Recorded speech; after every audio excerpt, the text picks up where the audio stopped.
Assalamualaikum warahmatullahi. Terima kasih kepada anda yang telah mula subscribe channel saya. Sebenarnya channel saya ni buat pelbagai dan menggunakan smartphone, jadi kurang interesting lah kan. Apapun, saya harap anda boleh follow saya dan akan datang insya-Allah saya akan buat video-video yang lebih memberi manfaat kepada kita semua. Hari ini saya nak tunjuk kepada anda, saya ambil video daripada TikTok ya. Daripada TikTok berkenaan dengan satu isu yang mana dikupas oleh dua ustaz melalui pandangan yang berbeza. Ya. Dan satu ustaz menceritakan begini dan satu ustaz lagi menceritakan begitu. Dan inilah yang saya katakan sering saya ulang dan ulang, ianya boleh mengelirukan kita. Dia boleh mengelirukan kita apabila kita keinginan untuk mencari ilmu ya, keinginan untuk mencari ilmu, pengetahuan agama ni kadang apabila terlalu ramai yang menyebabkan percanggahan pendapat tu okey, pendapat ni ia boleh mencambahkan kita punya minda, tetapi dari segi hukum yang ni kata hukumnya begini, yang ni kata begini, maknanya ia mengelirukan kita. Yang mana satu kita nak ikut. Jadi anda bolehlah tonton dan buat penilaian sendiri. Di negara kita dan di Nusantara sekarang dah memang bercelaru pening kepala netizen orang awam untuk mengikut yang mana satu yang sebenarnya betul kan. Jadi semoga ianya bermanfaat, anda boleh tonton dan saya harap anda jangan lupa subscribe. Bukan apa-apa, saya rasa semangat ya, dan komen kalau boleh, komen. Tak apalah negatif ke positif ke kata saya buruk ke apa, tak apa. Saya membuat video ini bertujuan untuk memberi keseronokan kepada diri saya dan memberi manfaat kepada anda. Jika bahasa-bahasa saya cara kampung, memang saya tujukan khas video ini untuk tontonan orang awam, bukan cendekiawan ya. Sekian, terima kasih. Sila tonton video tersebut. Ada orang kata kau ni salah lah, sesak lah, berapa dia tengok Nabi secara jaga. Ulama-ulama dulu mengarang beribu kitab mengenai pengalaman diri dia tengok Rasulullah secara jaga. Lepas pada wafat Rasulullah, bukan kata ulama-ulama, sahabat-sahabat pun royak kata hamba tengok Rasulullah secara jaga. Ketika Rasulullah wafat dah, tu sahabat mendakwa. Kalulah mendakwa semata-mata ya qazah Rasulullah tu sesak. Boleh kata ulama-ulama dulu-dulu gak sesak belaka tengok Nabi secara ya qazah. Nabi kata man ra'ani fil manam fasayarani yaqazatan. Siapa dia yang pernah melihat aku di dalam mimpi, maka dia akan boleh melihatku secara yaqazah. Hadis ni riwayat Imam Muslim. Ada kata hadis ni di akhirat. Apabila seorang boleh mimpi Rasulullah, maka dia boleh tengok Rasulullah di akhirat. Tengok Rasulullah di akhirat ni, orang boleh tengok belaka Rasulullah di akhirat. Hadis ni bercara mengenai kelebihan.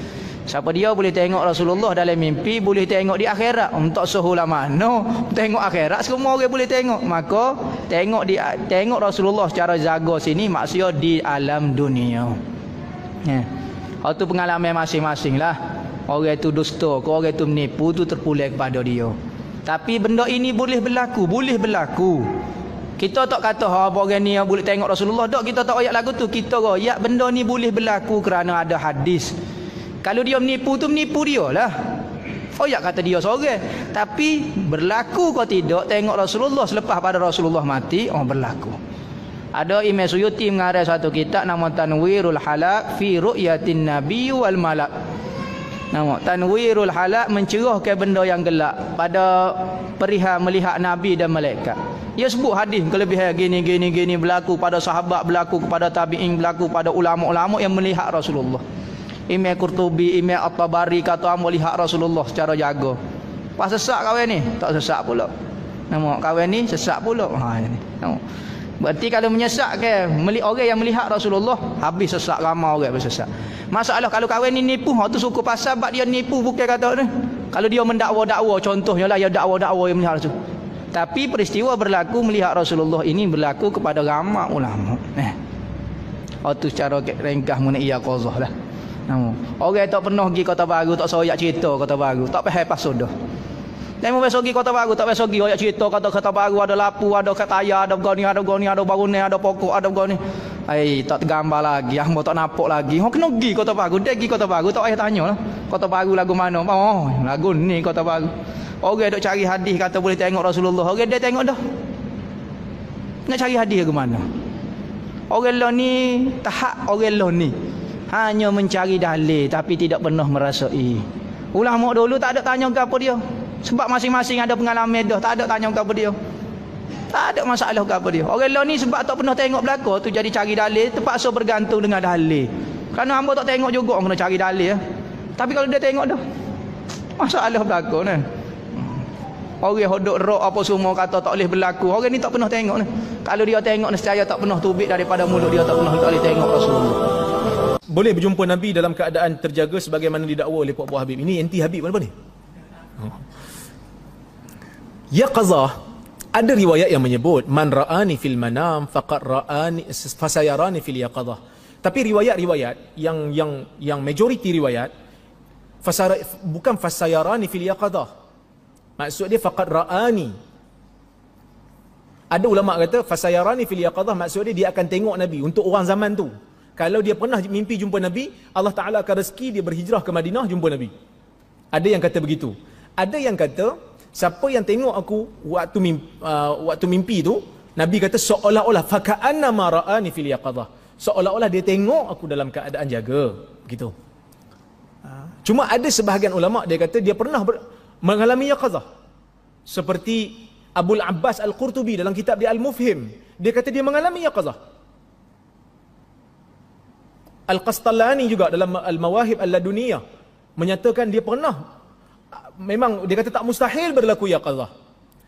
Tapi As-Sakhawi yang menulis kitab Fathul Mughith, dia kata kalau betul yaqazah ni boleh berlaku, kenapa Nabi tak turun yaqazah masa sahabat-sahabat tengah perang? Sahabat-sahabat tengah perang, Ali lawan Muawiyah, Aisyah lawan Ali. Kenapa Nabi tak yaqazah kata, Ali betul, jangan gaduh-gaduh, buat tenang sudah. Tak ada. Jadi kita katakan, Ibn Hajar juga mengatakan kalau kita katakan yaqazah ini berlaku, muskil jiddan, dia kata. Masalah dia kata, kerana siapa yang pernah dakwa yaqazah dengan Nabi seolah-olah dia sahabat.